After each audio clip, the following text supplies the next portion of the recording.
Thank you for coming to the second part of our day. And speaking back to that 5-to-1 ratio, positive and negative, I wanted to thank you all for the work that you do and for being here to learn more or share, connect with people that are delivering positive behaviors towards across settings. So thank you for that. And I am going to let our presenters today introduce themselves. Thank you again for being here, and I'll turn it over to Lynn. All right, and we have people also joining us by WebEx, so welcome to our WebEx people who are here online. I want to remind you that the audio, which I'm reminding you, and you probably can't hear me if I'm saying this, to the phone only. Will not play between the computer speakers. And you notice that we have the QR code. We handed out a handout here in person, and one of those QR codes goes to the handout, the other is the PowerPoint. So you have access to the PowerPoint and the handout through those QR codes. And the app to get a QR code reader is free. You can just put it on a smartphone. All right, so let's go ahead and welcome you officially to STRAND 2. Just so you're sure you're in the right place, this is the STRAND for children and youth ages 6 to 21.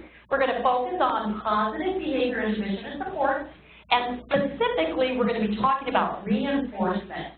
And we're going to talk about how that's implemented through some stories in educational settings to support children and young adults. So we're going to have some stories. We have school districts here. We're going to talk to you about how you can work in school districts to improve the quality of life and promote social skills through universal strategies. And our examples are going to be at the Tier 1, Tier 2, and Tier 3 level and focus on reinforcement. So this is the agenda. We're going to have introductions, and then we're going to do just a quick overview of PBIS. We're going to talk about reinforcement and reinforcement schedules. We're going to share some stories at Tier 1, Tier 2, and Tier 3 in school districts around reinforcement. We're going to provide you some resources, and we want you to leave with an action plan about something that you can use from what you learned today and summarize. We do have some parking lots. We have a parking lot here and there. Questions arise, please add those to your parking lot, and we'll get back to those at the end of the session. And we have our online people. They can put a little chat in, and we'll write up and make sure we try to get to that question. So let's start with the STRAND contributors. So I'm Lynn Stansberry Brusnahan. I'm at the University of St. Thomas in the Department of Teacher Education. Specifically, I focus on autism spectrum disorders and behavioral support.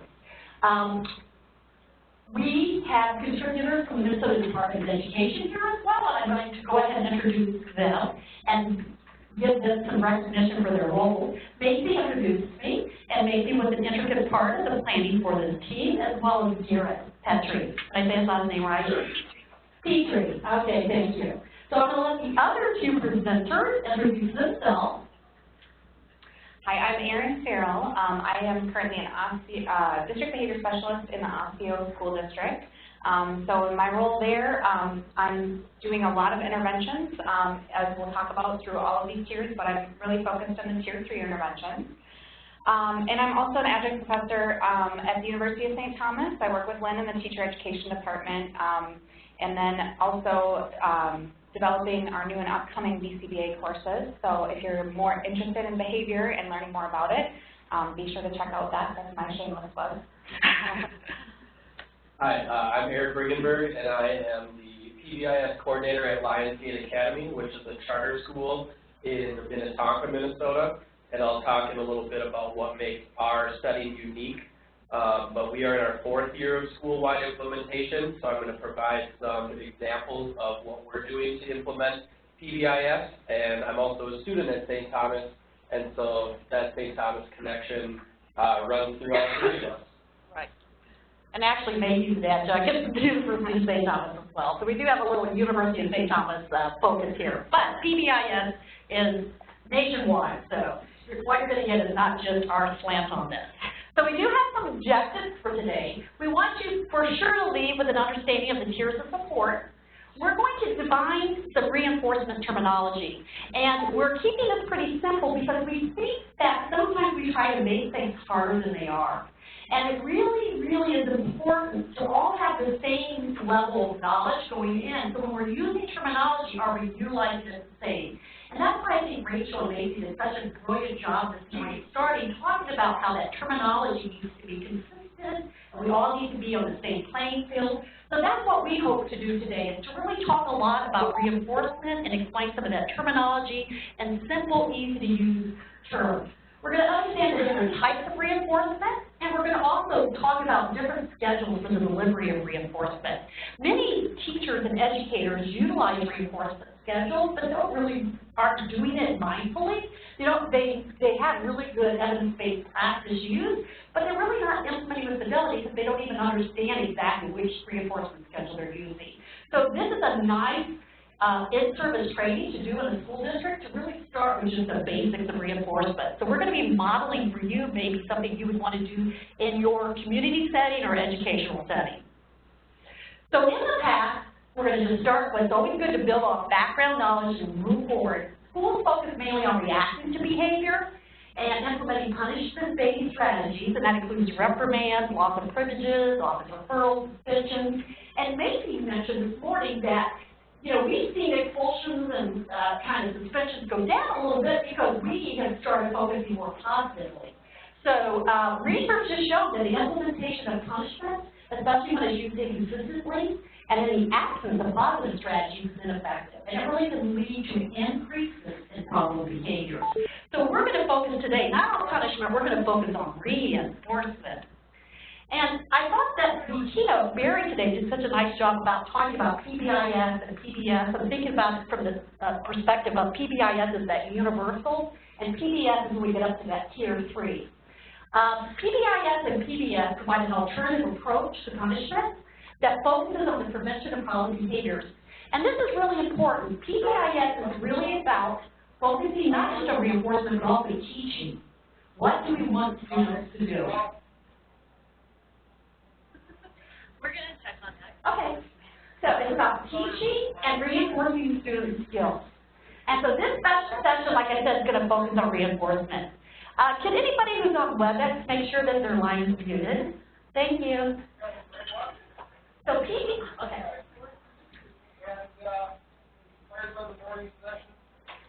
I think I'm hearing the person next door. It's actually the other speaker. Okay, all right. Sorry to blame you people on the WebEx. It's not you, it's somebody here. So these are the features of PBIS. We're just going to go on them so that we're in a level playing field.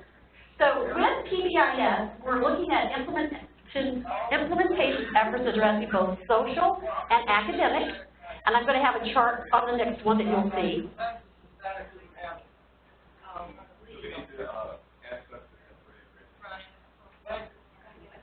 You're welcome. If you could listen to the speaker with your left ear and our room presenters with your right ear, that would be helpful. So WebEx people, we're just having a little interference with, we're hearing the person as we're talking. So, well, let's go ahead. Let's see if we can pursue on. No, go on to that. Yeah. So, features of PBIS. We're going to talk both social and academic behavior.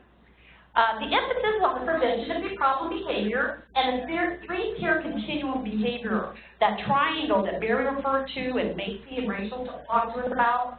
It utilizes team-based problem solving and uses data for decision making. And what we see is increasingly intensive service based on the student's needs.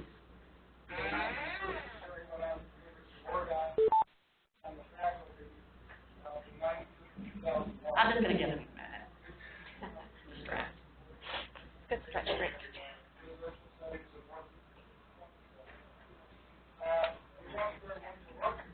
So analyze this chart while you're waiting. While not intended, this provides a nice example of maybe what a learner on the autism spectrum might deal with in the classroom when there's someone next to them talking or someone behind them, or maybe, there's a fan blowing and they're supposed to be attending up here, but that's really distracting. So valuable learning opportunity for you. Yeah, brilliant thinking on your hearing aids. Right. Plan it this way. Totally. Are they hearing us too? Okay. may or may not be able to respond.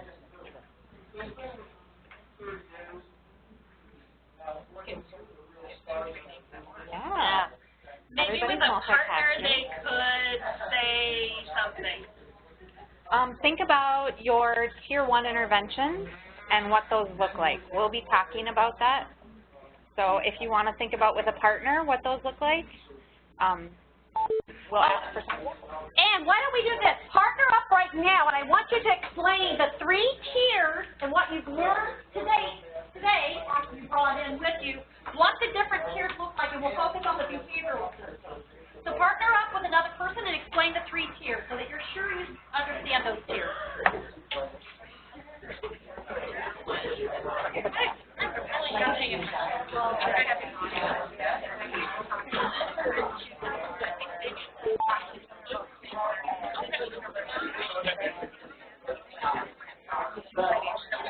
Yeah, there's all my items.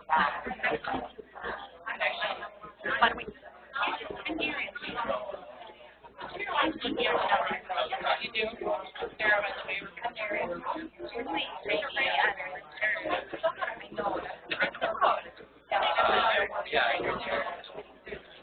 No, they're safe.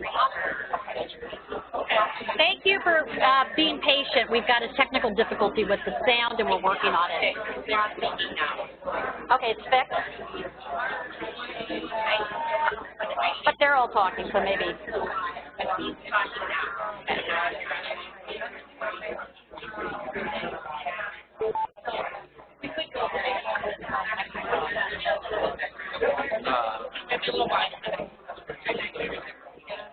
All right, let's come back together. We're going to see if we can hear him and if we fix this. You can still hear him. Yeah. All right.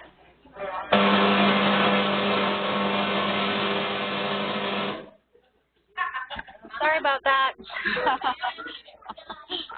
Okay. All right, we might be good. Okay, I'm just going to talk loud because he took the microphone. All right, so now that you said, well, I was going to make a political joke, but I was going to say it's like that shock thing that they say the Trump's using on us now to keep shocking us so that we don't notice things. No. Now you'll really have to figure that polygon. Okay. Let's make sure they're done. No, maybe not.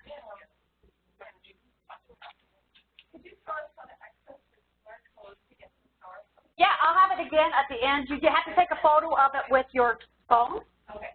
Yeah, yeah, and I'll put it back up at the end. And they need an app? Yeah, and so you can download a QR code reader free on your smartphone. Android or Absolutely.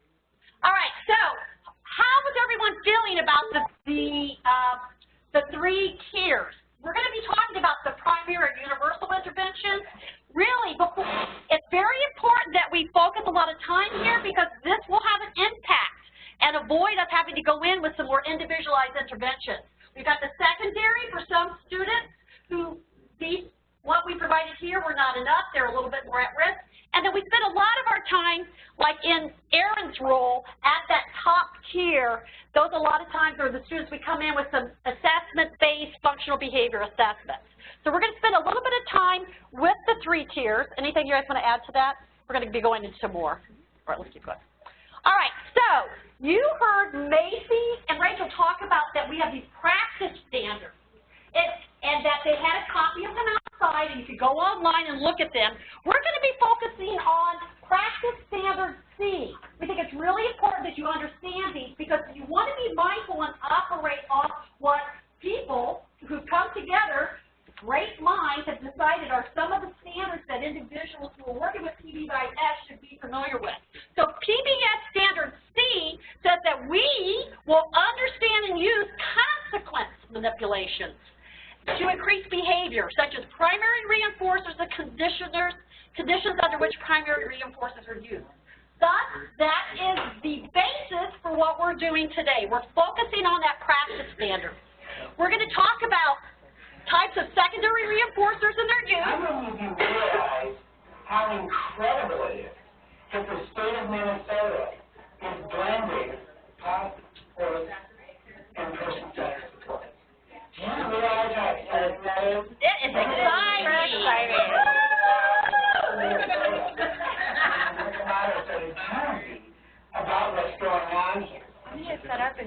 fact that there needs to be a person-centered thinking.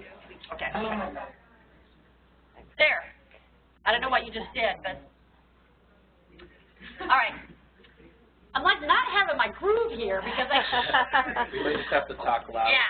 So anyway, we have this practice standard that looked at functional assessment data, observations, reinforcer surveys, sampling. We're going to focus down here on positive reinforcement and negative reinforcement, making sure we know those terms. We're going to talk about ratio, interval, and scheduled reinforcement, and the period reinforcer. So what we're working on today is based on practice standards. And for those of you in the field doing work with schools and providing that professional development, you really want to be operating mindfully. And so the practice standards is a really good place to go in and see what APBS, the Association for PBS, says should be the practice standards that we are implementing in the schools. Anything you guys want to add to that? Nope, let's keep, all right. So, Erin's going to take over now. We're going to talk a little bit and really learn the terminology around those practice standards. So when we talk about, Thank you. All right. Agree. Good to have that support before I even finish a sentence. All right, so when we talk about consequences, we talk about antecedents, behaviors, consequences when we're looking at functional behavior assessments, right? The consequences is just what happens after the behavior. So what happens as a result of the behavior?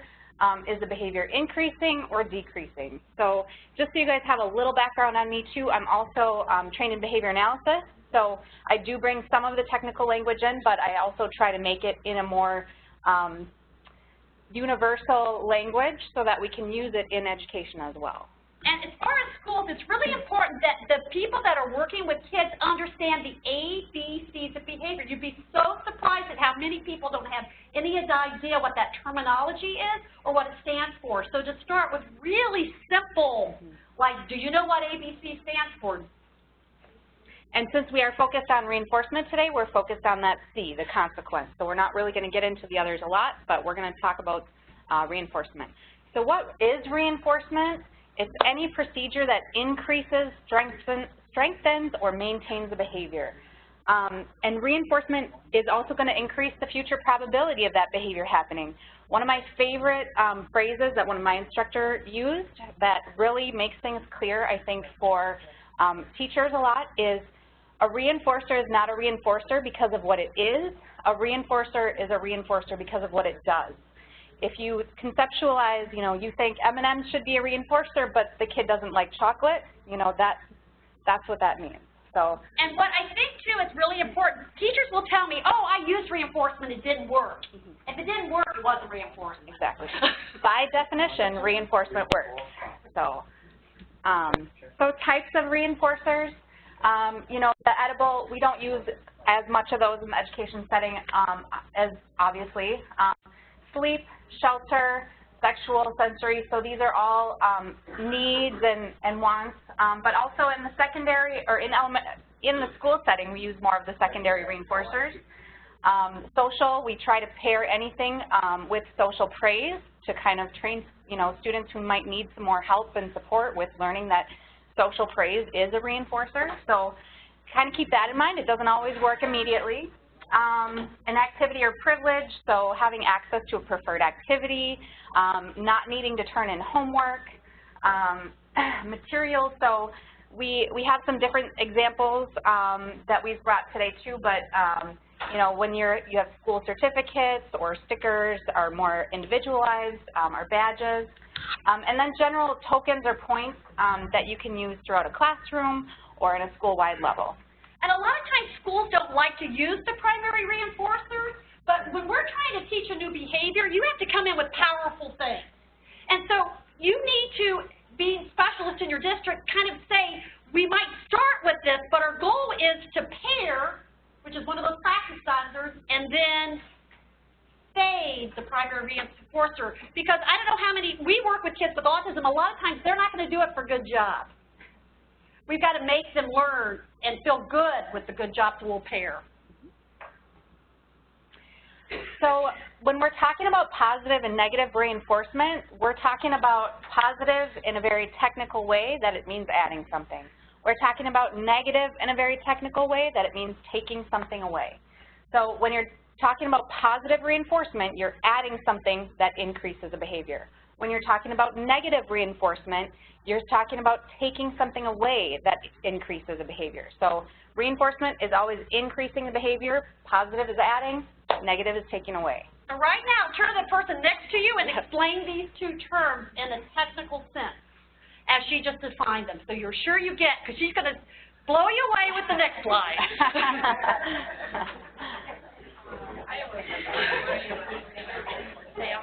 I know. This is, it should have.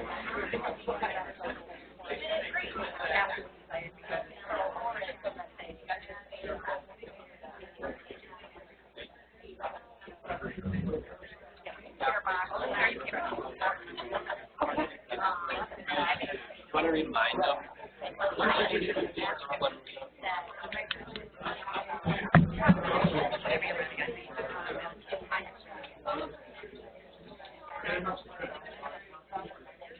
All right, so let's come back. How many of you, this is your first time hearing this in the technical sense? How many of you, is this your first time hearing positive and negative reinforcement defined this way? Okay, that's something I needed to know. So now, positive reinforcement. So we're going to talk about this. So when you say, I did positive reinforcement, then that should mean the behavior of what? What happened with the behavior? Did it go up or down? It increased. That's right. So with positive, the individual gets something desirable and it increases the behavior. You're adding something desirable that increases the behavior. With negative, the individual is avoiding or escapes something undesirable that they didn't want to, and it increases behavior. So if you have a student who, say, is every time you give him a homework assignment, he's ripping it up and throwing it on the floor, and then you're sending him out of class, and he continues to do that. Every single time you give him a homework assignment, he's ripping it up, and then you're sending him out of class. So what is that doing? It's reinforcing the negative. It's reinforcing the behavior by removing the undesirable homework and getting him out of class. Exactly. So you just taught him? Yep, exactly. You are reinforcing that behavior by letting him rip up the homework, not do the homework, and get out of class. So here's just some more examples. So positive, student raises his hand to answer teacher's question. Teacher praises the student. Then that behavior increases. The student continues to answer questions in class and receives desirable attention from the teacher. So this student has been taught that praise is something desirable. So that's something they want, and they're increasing. Negative. Student blurts out inappropriate, off-comment remarks when teacher asks a question. The teacher sends the student to the resource room. Student gets to escape the difficult math worksheet. So this is just like my ripping up example that I just gave you. And he continues to get out of the undesirable math homework and go to the resource room and not have to do it. So take a moment with the person next to you and kind of digest what is positive and negative reinforcement. So we're adding reinforcement to the positive and negative you just talked about. Make sure you get it. Talk to the person next to you and explain it.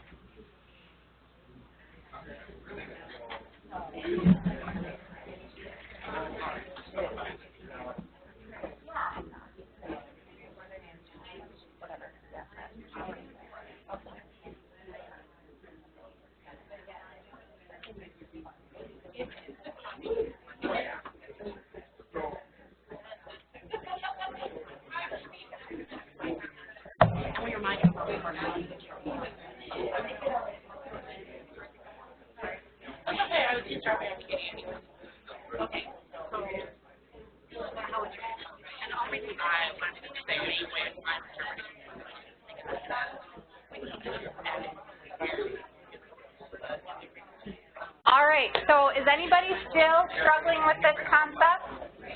If you've never heard this before, it is very hard the first time. I will tell you that I have been studying this for over a decade. So I do understand it at this point, but it takes a while sometimes. So if it's your first time hearing it and you're still confused with it, it's okay. Come and take the behavior classes this summer. So we'll go over it more. Also, if you still have questions, then write those on the parking lot too. All right, so when do we want to deliver reinforcement? How do we make it the most effective? We make it the most effective by delivering it immediately after the behavior.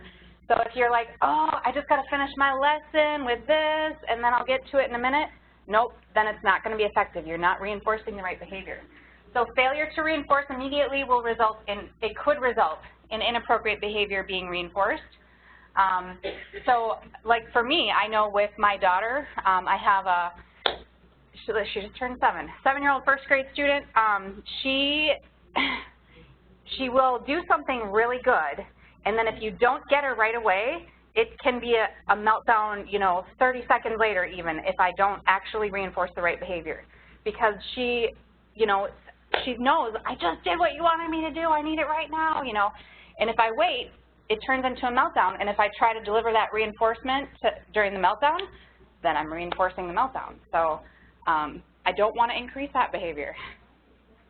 All right, so we're going to give you some resources, and one of the resources I'd like to share with you is, comes from the autism community, but I'm going to share with you because it's got a lot of great modules on it, and it's free. Is anybody familiar with the Autism Focused Intervention Resources and Modules? Awesome. The AFFIRM modules. And they have a lot of behavioral principles on this. They have discrete trial. They have antecedent manipulation. So they have a lot of behavior, but we're focusing on the reinforcement. And I'm going to share you a little with you of what you will find in these modules. Go ahead. So with the AFFIRM modules, they have a PDF that you can download. They also have a module you can follow. But if you don't have time to spend an hour or 2 hours, that PDF you can download has some great stuff in it. It has an overview. It has these definitions in it. It will, it outlines how to plan for, use, and monitor reinforcement. It's got a step-by-step guide. One of the things you heard Rachel and Barry and Macy talk about was implementation fidelity. What does that mean, fidelity? Thank you. Go ahead. Holler that out. So whether or not you do it when people you're coaching are there or not, that's one answer. I'm just doing this for the online people. Go ahead.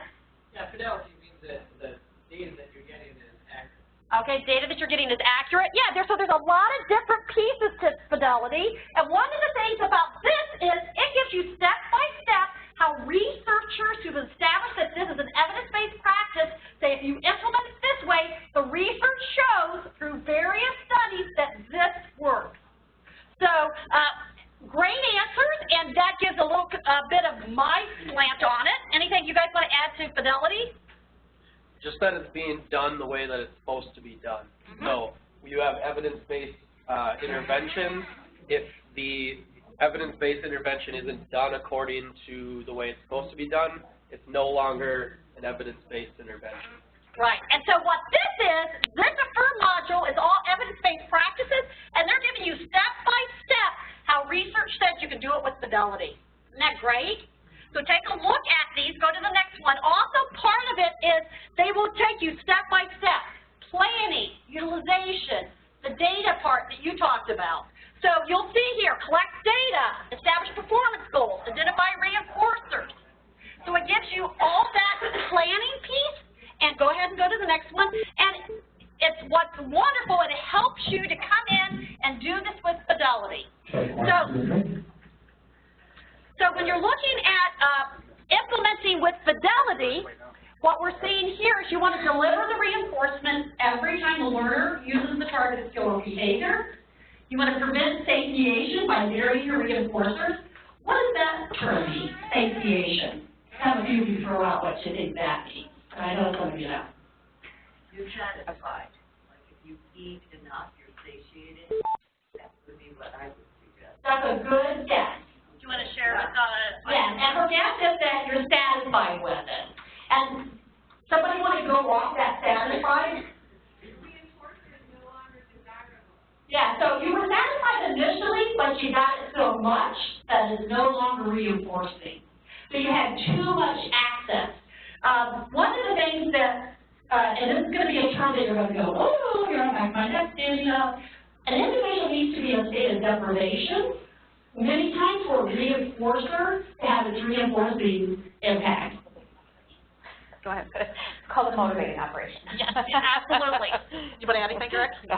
So anyway, so if you remember back to your psychology classes and some of the early work, they had animals, and they kept those animals, they weighed them, they kept them just slightly below their optimal weight, so they were always hungry and would engage in the behavioral study. So you want to prevent satiation. So a lot of times if you are using the iPad at school and they have full access to the iPad at home, it might lose its reinforcing impact. So sometimes you have to say, that movie, Finding Dory, that's mine at school. Don't let them watch that at home. That's my movie. So because if you have full access to Finding Dory, maybe you won't operate. Do you guys want to add anything to that? No, I think that's a really good point, though, that we can't control everything that's happening at home. So if you have things that are only available at school, and there's some things that already are only available at school. OT room access is only available at school. Certain, books or the gym or, other activities. We don't have to just be thinking about items. We can be thinking about activities. So things that are only accessible at school that we know will help reinforce those behaviors as well. And remember back to the practice standards, we can do a reinforcer survey to find out what's reinforcing for that student. Even if an individual is nonverbal, you can put items in front of them and see what they're drawn to. So there's a lot of ways to determine reinforcement. And then we want to build reinforcers and use reinforcers consistently across settings. And that being said, using reinforcers consistently, we're going to talk about schedules of reinforcement in just a minute. So this is the implementation checklist you'll also find on that further module. It has that planning, which I talked about. It talks about that using, which I just talked about, and then that monitoring piece. So you guys were all right with the fidelity piece. It's all the way through. It's consistent throughout. So I hope that that's a new resource for some of you, not all of you, that you'll take a look at, because it's got quite a few of the behavioral principles on it. All 27 of the modules on that website are all evidence-based practices. In the field of autism, we tend to have a lot that are based on applied behavior analysis and behavior, so that's why you'll see a lot of behavioral principles and modules on there. All right, so Erin talked about you reinforce when? Immediately. Also, when you're first teaching a skill that they don't have, you want to think about using continuous reinforcement and reinforcing every time that they engage in that desirable behavior. And so we're going to use continuous immediate reinforcement when we're teaching a new skill. We want to acquire something that they are currently doing. We do it when the behavior occurs at a very low frequency, and eventually we'll fade that reinforcement. So the limitations of this is that it does increase that likelihood of being over-satisfied. That's too much, like, who was like, no more Reese's peanut butter cups. I feel like that today because I've eaten so many. But tomorrow I'll probably be back on my list of things that reinforces me. But then you're going to teach the student when you're doing this too much, you teach them to expect the reinforcers, so they're kind of sitting there. For example, I'm going to use my dog. I'm a behaviorist, I'm a very well-trained dog. And so she sometimes comes in from outside. She doesn't run away, I don't have a sense, because she knows she gets reinforced when she comes back in. But sometimes she comes in and she looks at me and I'm like, not this time, I'm keeping you guessing, but I want to every once in a while because I don't want to run into the road. I don't want to run out of the house. So I want to make sure that she's expecting it, but she's not going to get it every time because otherwise we'll lose its reinforcing effect. And the continuous meeting is not the most efficient method, and it's hard work for us because we got to be like, listen, all the time. And one thing I just want to add to this too, so when you look at this, so use when a behavior occurs at a very low frequency, can you reinforce behavior you've never seen before or that doesn't occur? Kind of a trick question. You have to teach that behavior first. So you can't just decides, okay, I'm going to reinforce this behavior every time it happens. You know, if I start with this, you know, continuous schedule reinforcement, it'll be great. If you've never seen it, you can't reinforce it. So just keep that in mind. We do have to teach behaviors before we can reinforce them. And I have a good example of that. I was in school once, and you were supposed to be working on your math worksheet. If you worked on the math worksheet, we had M&Ms. So I went by a kid that's very nonverbal, never talked, and he said M&Ms. And I gave one to him. And the parent wanted to take it away. I'm like, are you kidding me? Do you know that you hardly ever heard him use his words? He's getting reinforced for the words. Not working on the math worksheet right now. I want to make sure that he's recognized for using those words. So that's where, you know, I was like shocked that I came in, so I wanted to make sure he knew I was really happy about that. And then we can't keep this up. Immediate, continuous, we're going to get exhausted, aren't we? So we're going to need to go to a more intermittent schedule. And we do that after we know they got the skill. All right, he's saying it in, he's got it. So then we're going to fade back, and I'm going to figure out a system for reinforcement. And it's going to increase the likelihood of them being overwhelmed by having so much reinforcement. Now, one of the things is schools do this really well, but they don't really have a plan. Kind of everybody's doing it differently. And we want to be consistent because our intervention is going to be more effective when we're implementing with fidelity and we're all on the same page and doing this the same way. So we're going to talk a little bit about the schedules. And we're going to talk about 3 core categories of schedules and 2 types. And the categories we're going to talk about are ratio, interval, and response duration. Right now we're going to focus on fixed and variable. And pay attention because I'm going to have you explain this to the person next to you. Fixed schedules are set on a fixed schedule. Lots of times here. So there's a specific number or specific elapsed period of time. Whereas a variable schedule is set on an average schedule, an average number, an average elapsed period of time. Turn the person next to you and explain fixed and variable schedules.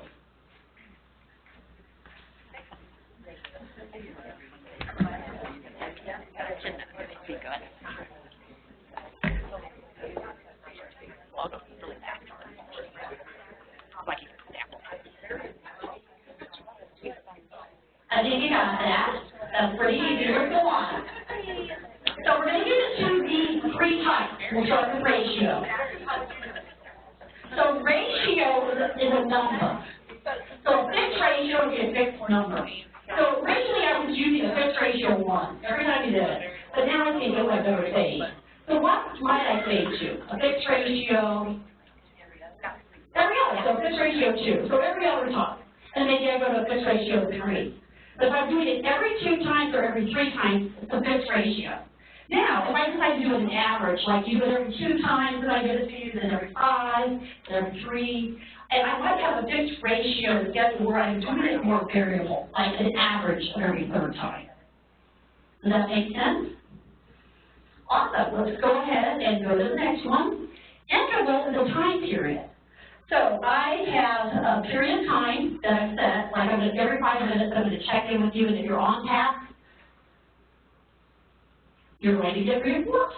So I have a period of time. If I say like, well, every 3 minutes, and then maybe 7, and then 5, and I'm doing it variably the time period. And the first time I see you on task, after that time period, you reinforce. Does that make sense?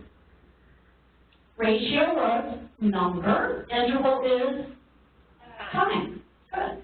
Now, if there's something that like you want to go ahead and go to the next one, if you want to like do it the whole time, that's response duration. So I want them to receive the whole time. And I'm going to look like for 5 minutes I want them to receive. I'm going to go into the fixed response duration. If I'm like at 3, 7, 5, if they're in the seat the whole time, I'm going to give them reinforcement. That's response duration. So there's ratio, interval, and response duration. Turn to the person next to you and try to explain those 3. Got all of them. And you're on.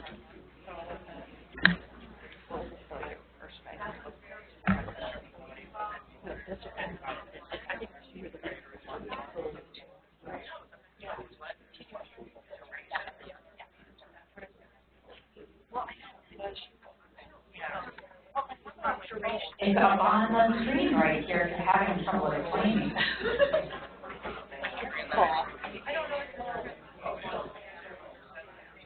Lynn, if you come back. Yep.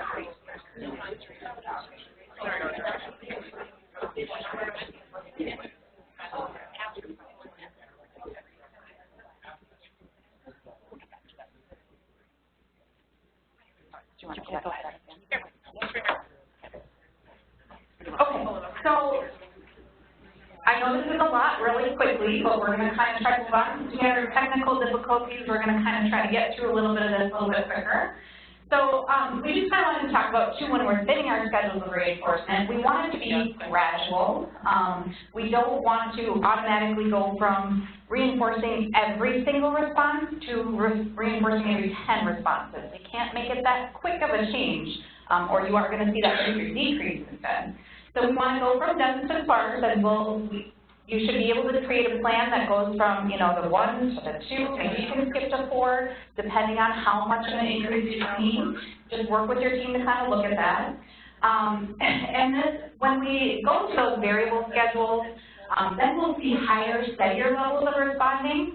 And students will decrease their expectation of reinforcement. They're not going to be expecting to have it every single time, but if we make it variable and they don't know when it's going to happen, then we'll see those high levels of that behavior. I think that question comes in really good. The question comes in from somebody online that says, what if they ask for reinforcement? They need to earn the reinforcement. We don't make it readily available. So they shouldn't be asking for it unless that's a student that never talks and suddenly they just ask for reinforcement. I might reinforce that. But you want them to earn the reinforcement. So if they're engaged in behaviors and you usually send them out of the classroom for a sensory break, you want to work where they can earn the sensory break. They don't have to engage in behaviors. I'm getting off track, but we'll go back to this. Okay. And so when we talk about pairing reinforcement too, so we might be using some item that is reinforcing for a while, but we're always going to pair it with that social praise, so that at some point we can transfer the control from the item that's being delivered to the social praise. So that's how you kind of train, you know, that the social praise can be reinforcing too. All right, so at the primary level, we're talking about having prevention and support strategies that we're implementing across the whole school. So these are your universal supports for all students within the building. And the goal is to create a positive social culture where we're promoting the pro-social behaviors, and we're always working on increasing those behaviors. So that's where the reinforcement of the pro-social behaviors comes in. So these behaviors do need to be explicitly taught. You don't come into kindergarten knowing how to be in school in most cases. A lot of kids that have preschool experience, but kind of think about it in that way, they need to be explicitly taught for quite a while how to behave in school. I always use the example of, you know, my own daughters, both teachers told me when they were coming into kindergarten in a typical classroom, you know, give us 6 weeks, and we're just going to be working on learning how to be in school for the first 6 weeks. After that, we'll get going on some academics. But it takes that long just to learn those behaviors. So working on the universal level of reinforcing behaviors, how to be in school. So here's some examples of Tier 1 reinforcement systems. So having a behavior expectation matrix, this is something that should be pretty familiar if you've been in schools or that are implementing PBIS. So they might have a matrix for the whole school. There might be specific areas. I'll show you examples in just a second. Tickets and rewards that are offered when teachers catch them being good and do it in displaying certain behaviors that are on that matrix. Weekly drawing of tickets, this is one thing that one of my schools do. So you earn these tickets when a teacher catches you being good. And then they have a weekly drawing from every single class in the entire school to recognize a student out of that class that earned the ticket that week. So then they get some recognition from the whole school of doing a good job. And then like I said, we need to teach those school-wide expectations. So what does it look like to be responsible? It needs to be explicit. You can't just have posters that say, be responsible. What does that mean to a kindergartner? So you need to have specific examples of what that looks like and reinforce those behaviors. So here's a matrix example. So this is a school-wide one that has respect, achievement, and honor, what that looks like in the classroom, hallway, cafeteria, and bathroom, and it gives explicit examples on all of those.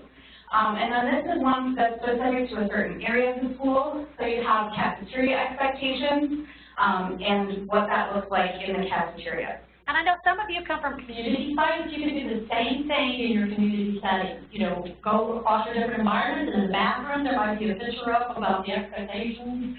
In the cafeteria, sometimes cafeteria is just the kitchen. So I know several of you are community sites.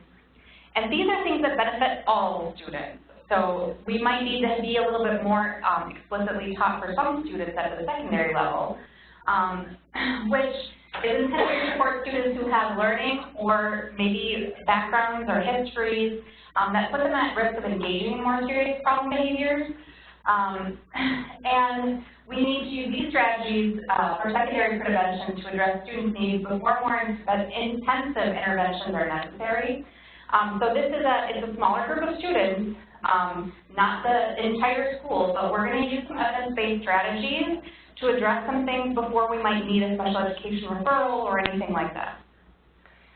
So here's an example that was also used today. So this is an actual example of what it looks like in a school, using a check-in, check-out system. And I don't know if she's listening, but in case she is, I have to give a shout-out to my school psychologist, Emily Durant, who helped me with a lot of this information and gave me some really great things to use on these slides. So in case she's in. So this is a check-in, check-out. This really improves the structure to the student's day. It gets them set up for success. The increase is contingent on feedback. This can be applied in all school locations. So instead of just having that universal in the classroom teaching that's going on, they need a little bit extra, like here's your be respectful, here's your be responsible, here's your be safe. And we have a rating scale of 0, 1, 2. 0 is keep trying, I needed 3 reminders.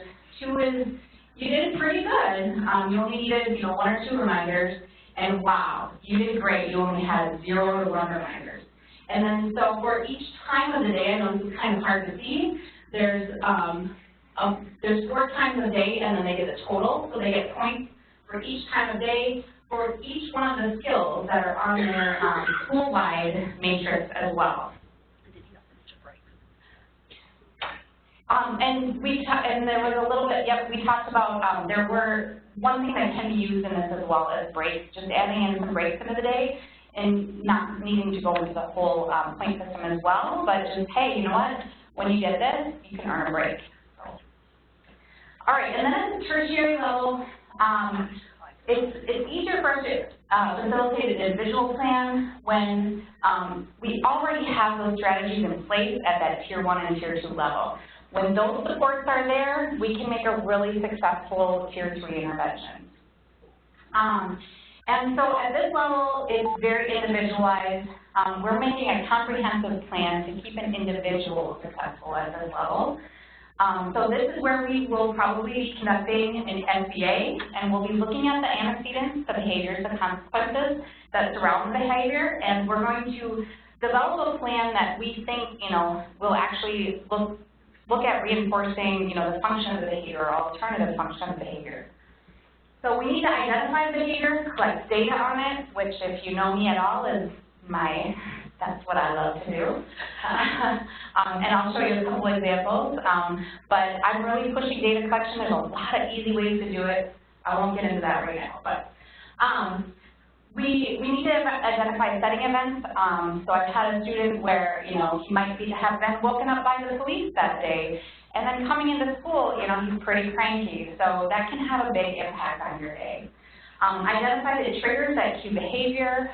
There's certain adults that speak in certain ways that can trigger, an immediate escalation in some students. So you might see if you're looking at, if you're collecting data on the time of day where the behaviors are happening, you might be able to see who that adult could be if they're teaching that class.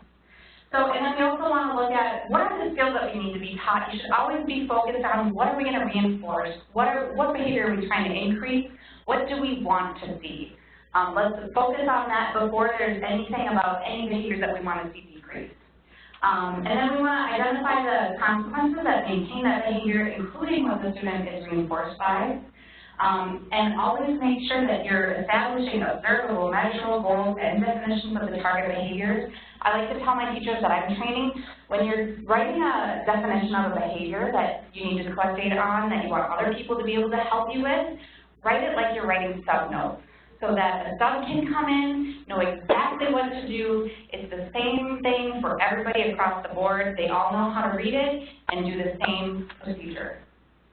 And then you're going to create a plan with evidence-based strategies, grounded in positive behavior support and reinforcement. So here's an example of a Tier 3 individual reinforcement system that I have made. This is a very generic form of it. What I do with this, just so you know, too, is always individual. So I take this form and I individualize it for every student that I might work with. It might not be exactly the same, but this is a good kind of starting point for a lot of students. So for this one, it's a sticker chart, and this one is really targeted. We're trying to build independent skills. So the student will sometimes do things independently, so it's happening at a really low frequency, but we want to try to increase that. So we're going to reinforce it as much as we possibly can. And this gives him the expectations on here in ways that he understands it. So he earns stickers when he tries really hard to do things by himself. When my teachers see me trying to do things by myself, they will give me stickers. So he understands the contingency and how to get those. We set this at a blank so that if we find that we're at, when he earns one sticker, he can earn his reinforcement. We kind of found that it was easier to manipulate this when he would reach that goal very quickly.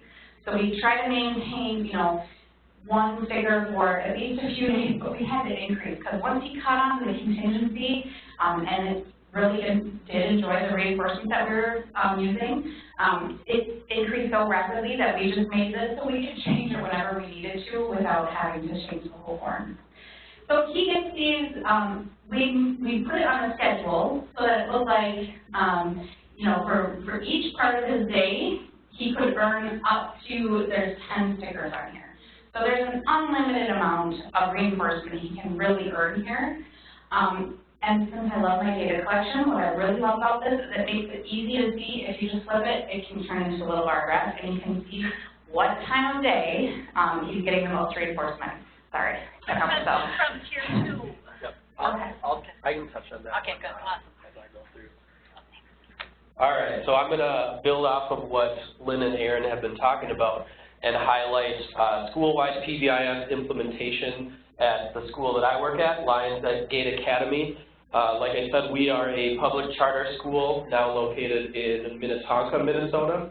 And we specialize in serving 7th through 12th graders primarily on the autism spectrum, but we also have students with autism and other comorbid diagnoses, or else just students who need a smaller, more supportive environment to be successful in school. Along with our Minnetonka location, we also have a Studying For facility in North St. Paul, and that houses our LINKS program, which is our educational Studying For 7th through 12th graders. And then that also houses our transitions program, which we call AIM, and that is for 18 to 21-year-olds after they finish their K-12 education. So while over 90% of the students at our school are on IEPs and receive special education services, we do use a gen ed model. So we have a block schedule where most students are transitioning between different classes. We have a general education program along with special education services, extracurricular activities. One thing that's unique is we have a transitions department. So in place of an elective, students can receive transition support. And starting in 7th and 8th grade, that's geared at life skills, so interpersonal communication and also academic success, just with organization and things like that. And then as they go into high school, it branches out into job prep, college prep, independent living, a lot of community integration services. And so those are some of the things that make our school unique. And shout out to anyone at Lionsgate who is currently streaming. We're going to watch a quick video that's going to highlight some of the things that I talk about, and then we'll go back and I'll talk a little bit more in depth about some of the things that you see in this short video. So it's going to start with a video that we made about our roar ticket system, which I'll talk about in depth, and then also it's going to kind of mash up with a video model that we made when we introduced the roar ticket system. So hopefully the sound is working. Yep, they're on the right-hand side of the computer.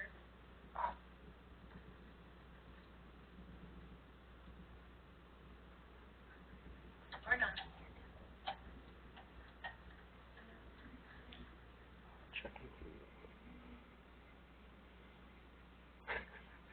We'll show it at the end. Let's show it at the end. All right, we're going to hold off on that for now. If we can get the sound working, we'll go back to it. But for now, we will just... Because I think he did the sound stuff. Okay, it may be related to the tinkering that we had earlier. We'll do that afterwards. All right, so obviously today you've been familiarized or are familiar with the multi-tiered system of support model. What's unique about Lionsgate is our student population. So we're using that tier-based approach, but our student population looks more like this, what I refer to as the inverted tiers. So while usually you have roughly 80% of your student body that is sufficient just for the Tier 1 programming, we have a majority of our students that are going to need Tier 2 or Tier 3 support. So that's what's unique about the challenge of our implementation. So in a lot of ways, what we have to try to do is find ways to make those Tier 2 or 3 interventions at the universal level so that more students are receiving them.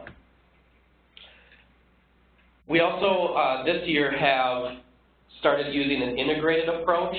So we are in our 4th year of school-wide PBIS implementation. And when we started implementing that, similar to what's been said, our goal is to shape a safe and positive school culture so that it can be an effective learning environment for all students and staff. But along with the school PBIS model, we also want to integrate social emotional learning into our programming using a similar tiered approach. There's been work that's done by Dr. Clayton Cook at the U of M that looks at the implementation of school-wide PBIS and social emotional learning, because in some schools they've seen that as somewhat of a dichotomy where you do either or, but what he's found is that while both are beneficial, there's a synergistic effect where when combined, the outcomes are greater than either of them alone. And that's also piggybacked by work that's been done by George Baer at the University of Delaware.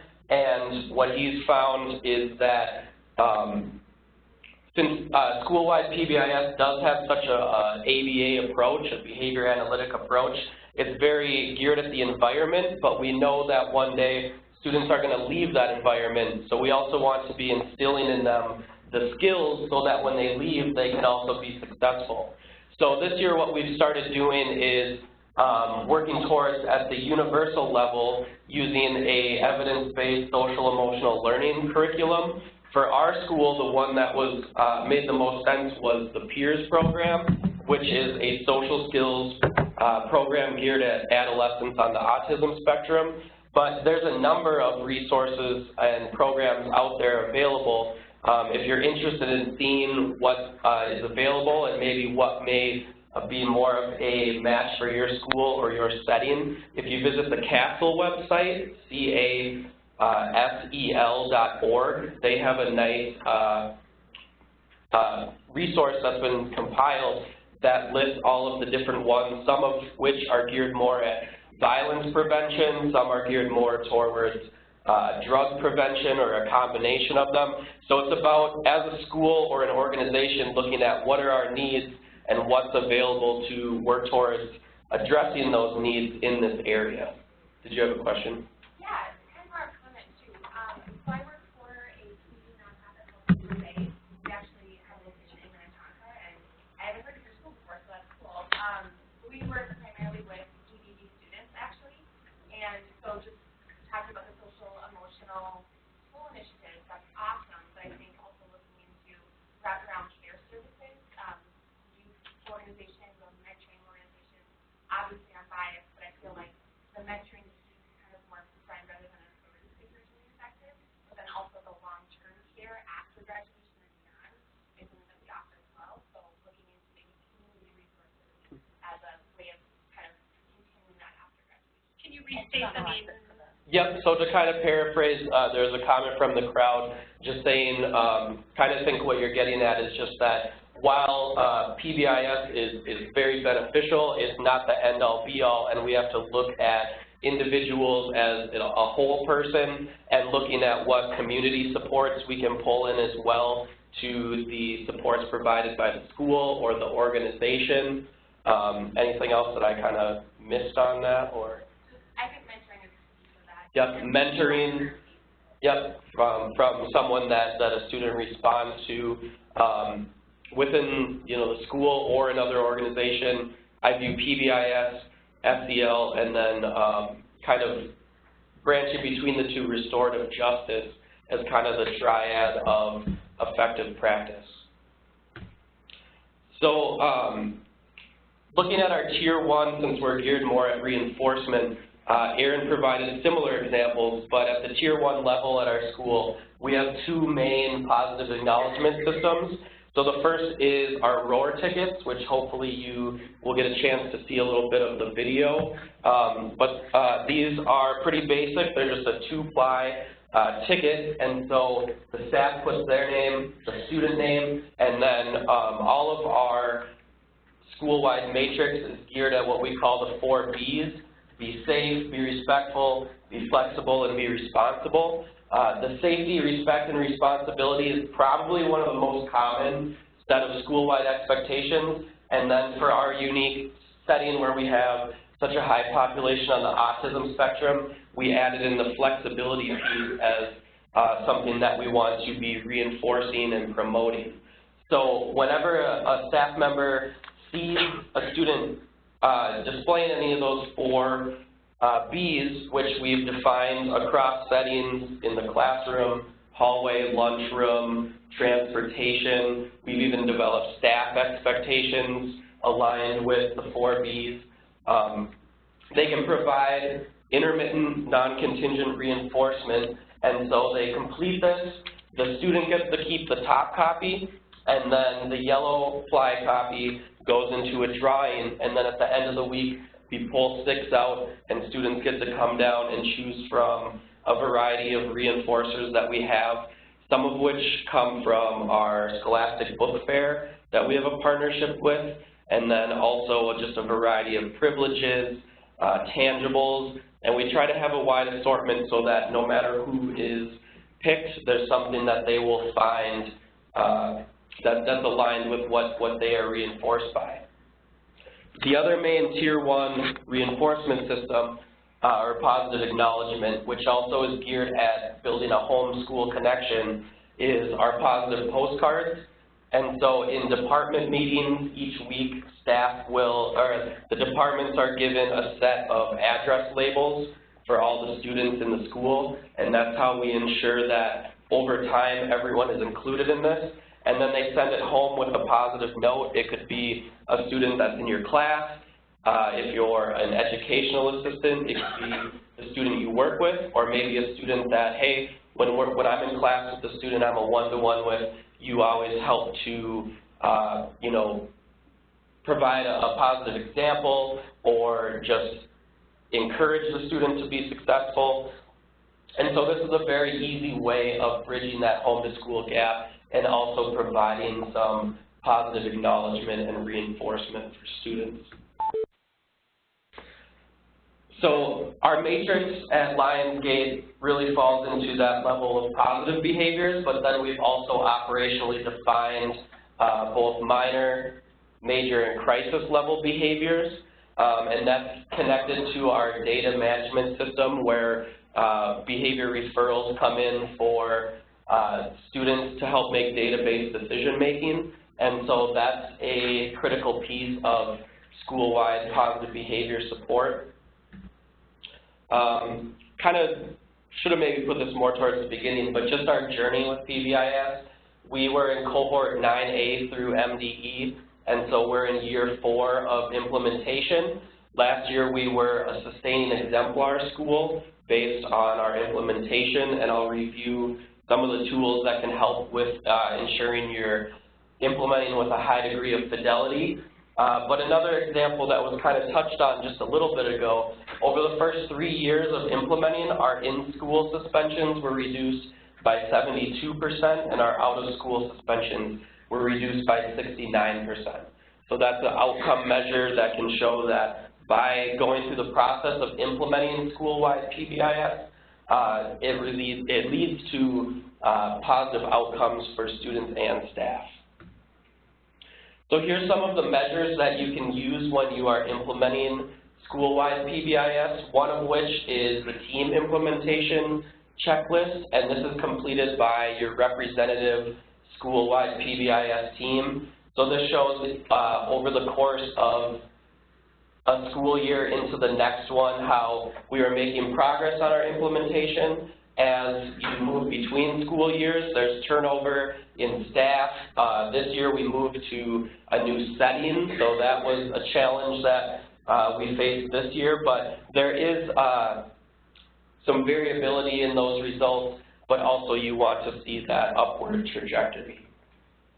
This is just another way that that data can be displayed. The last one was more of an overall. This one breaks it down into your team functioning, your expectations, the classroom, your information systems. The self-assessment survey is completed by all staff, so the TIC is completed just by your team, but this gets feedback from all of your staff, so you can gauge how you feel as a team is represented by the rest of your staff. So you'll see that over time our reward or reinforcement system had an upward trajectory as that was implemented. And once again, highlighted there is, since we're focusing on reinforcement, the reward system.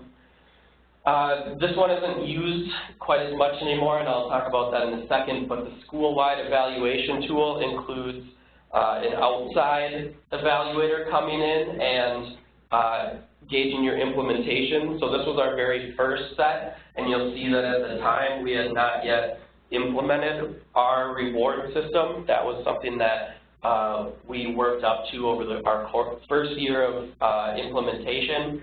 And so then by year 2, you'll see that we had that up to speed. The reason the set isn't used as much anymore is because now there's a tiered fidelity inventory, which kind of combines the TIC and the set. And also what's nice about this is while it did a little bit incorporate tier 2 and 3 in those measures, it kind of wrapped all of that up into just a handful of questions. And the tiered fidelity inventory has questions at all 3 tiers. So that doesn't mean the first time that you do it, you have to do all 3, because you really want to focus on getting your tier 1 in place before moving on to those. But what's nice about this is that when you are ready, this provides a tool that can look at your implementation across all 3 tiers. And so this was done about a year ago, and that means it's about time for us to look at doing this again to gauge our implementation. Before we kind of all come back together, just to touch also on our tier 2 and tier 3 as far as it goes in our school. We have utilized the check-in, check-out that Aaron talked about, and going to the question from the WebEx about do the points have to measure the number of reminders? The answer is no. You can gear check-in, check-out at any target behavior that you identify, so it doesn't have to do with prompts or reminders. Think of Tier 2 as an extra dose of Tier 1, and so you're setting up so all students receive the proactive, positive Tier 1, but some aren't going to respond, and that's where that Tier 2 comes into play. Check-in, check-out is very similar to what's oftentimes considered or called, point sheets or something. I view those as more of a Tier 3 intervention, and while they do have their place, I would encourage you to use something like check-in, check-out.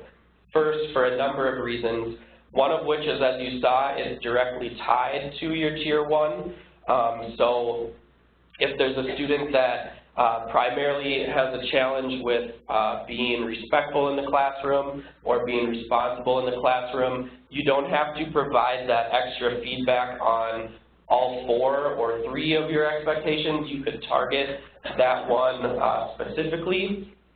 The other thing too is with point sheets, when you go to that first, the nice thing about check-in, check-out is it's a standardized yet flexible intervention. So I've seen with point sheets how on one, a 2 can be the optimal, on another, a 0 can be an optimal. And so when you're promoting, say you're a special educator, your student being included in the gen ed environment, that means that when you use that point sheet, you have to go around and train all of those teachers on this specific intervention, whereas if you train all of your staff on the check-in, check-out process and then have the structure of them look uniform, that's going to save you time and also hopefully increase the fidelity that it's completed with because they're familiar with how it works and it's not different from how another special educator may use theirs. Along with check-in, check-out at the Tier 2 level, in our school we use a lot of group contingencies, so as a classroom working towards group rewards. That's another way of utilizing Tier 2 reinforcement. At the Tier 3 level, we use a lot of token economies, some of which are continuous and tied to primary reinforcement of edibles. There'll be educational assistants walking around with the kind of crafting or fishing kind of the plastic with the dividers, and they'll have goldfish and M&Ms and popcorn in there so that each time that behavior is displayed, they can provide that primary reinforcement. But that also has a wide range of possibilities as far as how a token economy can look, because it could be like that, or you could have kind of the classic Velcro slip or sheet with the token reinforcers. I'm using them with students who possibly may be more on a college-bound track, who are high schoolers, so they don't really want to have something like that. So even something as simple as just making up a simple grid on a spreadsheet and then having like an initial be the secondary reinforcer, and then as far as fading it, an example that I've done as far as completing a planner would be after the first time, one day they have their planner completed, reinforcement. Then we move to 5 days, a week, and then after that it's 2 weeks. So that's a way of providing that reinforcement in a way that is somewhat naturally fading and also more age, ability level appropriate, while also utilizing the principles that we have talked about. All right, we're going to try the video. Thank you, Ellen, for helping us. So while they're getting the video ready, I'm just going to go, if you guys, did everybody get a handout? And also, of course, improve safety, because falls are such a big issue with this population. It's not, Macy, if you have we'll get this up to the right spot. If you can turn to page 3 on your handout, we have kind of a little overview of all those levels the tiers of support. And then I was just thinking about too, with when I was talking about the check-in, check-out, I don't think we really talked about, like, that is something that's implemented across the school, and it's the same intervention, just kind of that extra instruction, where the tier 3 interventions that I showed you guys are really more individualized, specific to the student. So I think we're gonna get our video working, so I'm gonna, yeah. It's later in that video somewhere. Can you repeat the question Yep, for the audience? yep. So the question was, with the check-in, check-out, do you fade it out, and is there a mastery criteria? Yes. Some students kind of need to keep that going, maybe throughout the school year. If that's what it takes for them to be successful, then we'll just keep on with that. But as they mature and are able to, you know, grab onto those things a little bit easier for some students, then you can fade it out. Just really, like, if you're at an 80%, you know, 80 to 100% level is where you should be before deciding to fade anything like that. Ideally 100%, you know, you can, it's whatever you set the goal to be. It's not a standard. So, good question. Something plain. Let me try it one more time. So you can create things like lists, calendars, whiteboards. For some reason, we're getting him next door when we try to show our video. We don't know why. It's a mystery. So we're not going to be able to show the video, but the good news is we have a copy of the video for you on a link. The link is in the slides, so if you want to see some of the things that I talked about in practice, that provides an entertaining and visual way to see some of the things in practice that I talked about. Since we do have an extra minute, a couple minutes, the only other thing I'd add is, to me, Tier 2 is a very critical link in the school-wide PBIS process. Obviously, the tenets of the positive approach are also very critical, but without Tier 2, you still are left with somewhat of that gen ed, special ed dichotomy. With that said, Tier 2 to me is one of the most challenging parts of PBIS to implement. And so finding a somewhat streamlined, seamless way to go from the proactive piece into that secondary, into the tertiary is one of the most challenging parts of implementation. So while very needed, Tier 2 is kind of the most challenging and least somewhat research-based part of school-wide PBIS.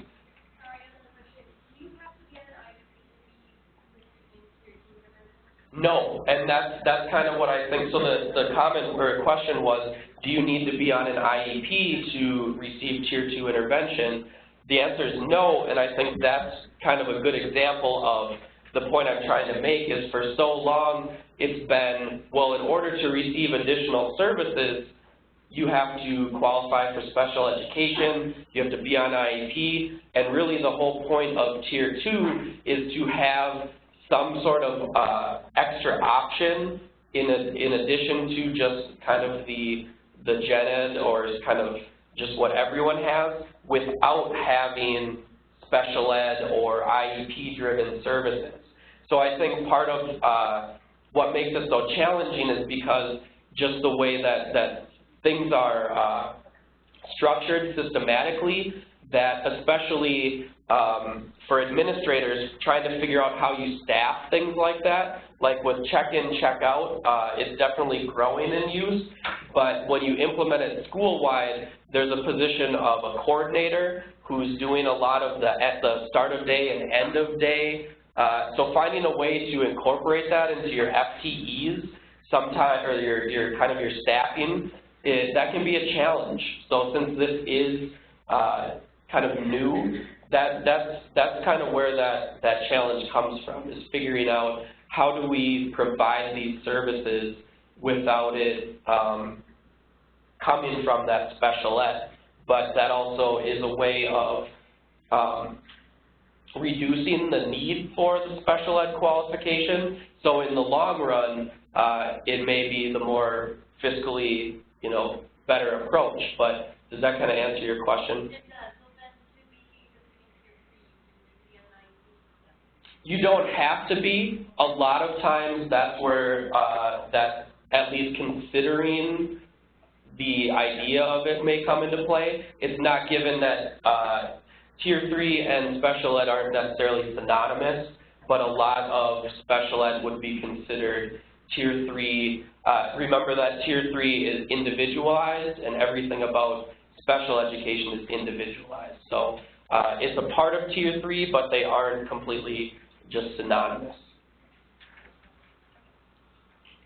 Thanks, Eric. Yeah, that's a common misconception. The thing, special education and PBIS are definitely not mutually exclusive. So people with significant differences and educational labels should still be accessing all tiers of PBIS. Right? So when you're just in Tier 3 or just getting those individualized, they're exposed to all of it. And the same is true, we have a student who needs a functional behavior assessment or an individualized plan and not need or qualify for special education services. Okay, yeah, so please raise your hand if you're currently implementing PBIS. Raise up high. Great.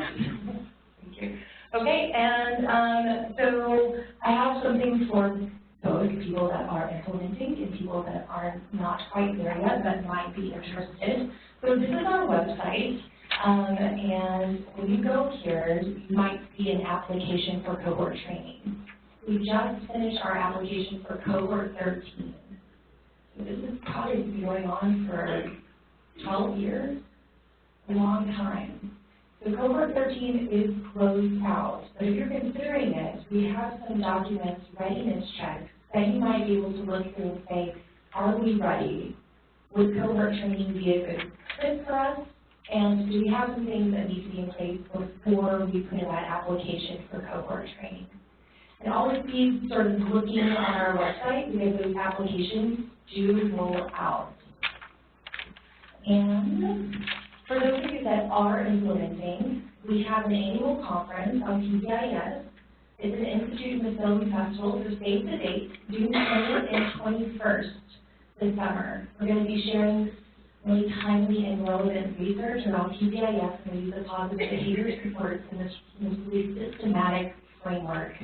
Okay, and social media people, please like us on social media, Minnesota PBIS, Minnesota Positive Behavior Supports, and we are also on Twitter. We send lots of updates out, and we'd like to stay connected with you in every single way.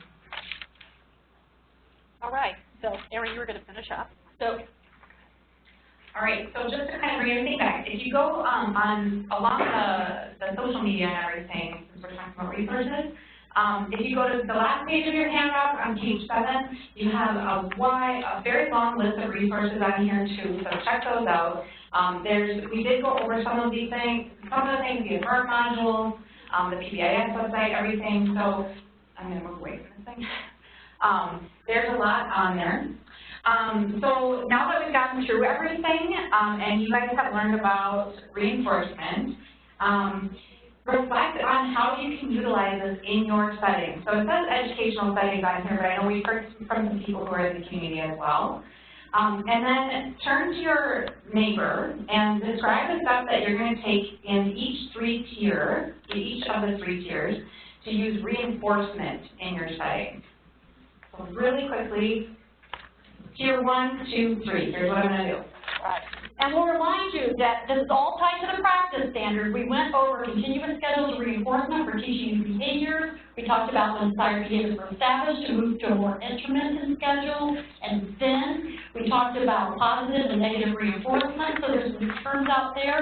And tie it back to Barry and what he talked about today, exploration, installation, initial to full implementation. You've heard them talk about that. But we really want you to write down one thing and share with the person next to you before you leave. And we're going to walk around and answer individual questions. We want to thank the people who were on WebEx that had to deal with the technical difficulties. Thanks for hanging in there and bringing that as well. But we're going to linger around, and Eric's got a final comment. I do have some examples of our Tier 1 school-wide reinforcement if you would like that, or feel free to contact me with any questions, you'd like resources, examples of anything related to tiers 1 through 3. I believe our emails were all at the beginning and also at the end. So feel free to reach out if you'd like any assistance with implementing school-wide PBIS. And I'm going to put the reader codes out there as well. All right, so we're going to walk around and make sure that your action plan is walking away with how you're going to implement, at least come up with one thing that you're going to do differently because of what you learned today. Thank you.